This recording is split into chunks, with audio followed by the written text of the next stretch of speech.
Bambake sengiyavala before you start your Wednesday morning. Incwadi ka-Isaiah 40 verse 31. Those who wait on the Lord shall renew their strength. Elokubambela leli verse namhlanje as you are starting your day. Those who wait on the Lord shall renew your strength. Funa ukukhuluma nomuntu namhlanje ngithi await upon the Lord until it's the due season.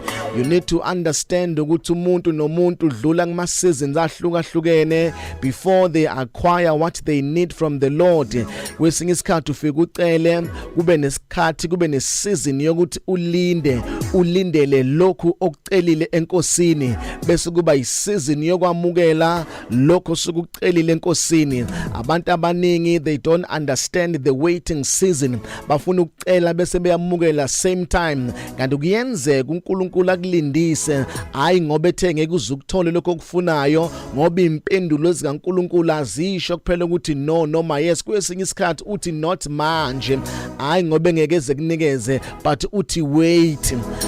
You need to understand mayekulindisile uNkulunkulu akusho ukuthi ngeke usakuthola lokho okufunayo but you need to wait for the right season.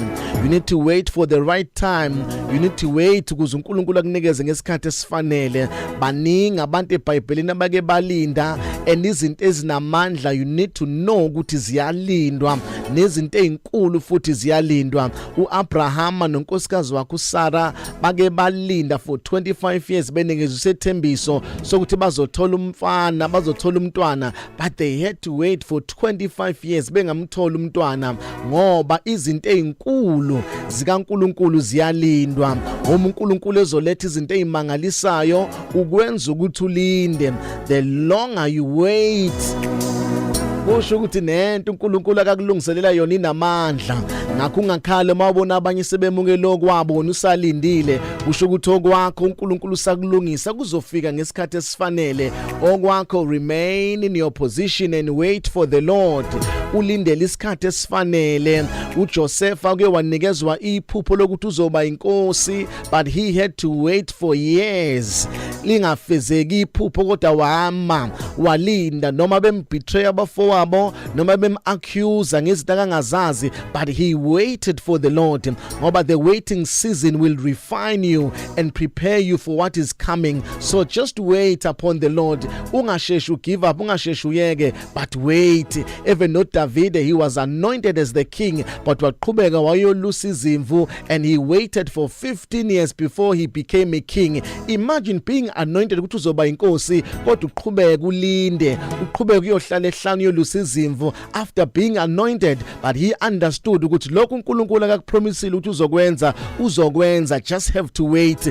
Now we just wait and wait for the Lord. At the right time the Lord will make it happen. Linda ulindele isikhathi sikaNkulunkulu. Engali no Moses walinda elinde hlane iminyaka ewu40 yonke elindele ukuyokhulula abakwaIsrael beseGibhithe. For 40 years he was being prepared and trained ehlane elungiselela ukuthi yokhulula uIsrael. Kuyalindwa kulento. Izinto zikaNkulunkulu ziyalindwa. noJesu uqobo lwakhe before he started his ministry wayezemhlabeni uzokhulula abantu but he had to wait for 30 full years until he started his ministry. Kuyalindwa ngoba izinto zikaNkulunkulu ziyalindwa. Just wait upon the Lord.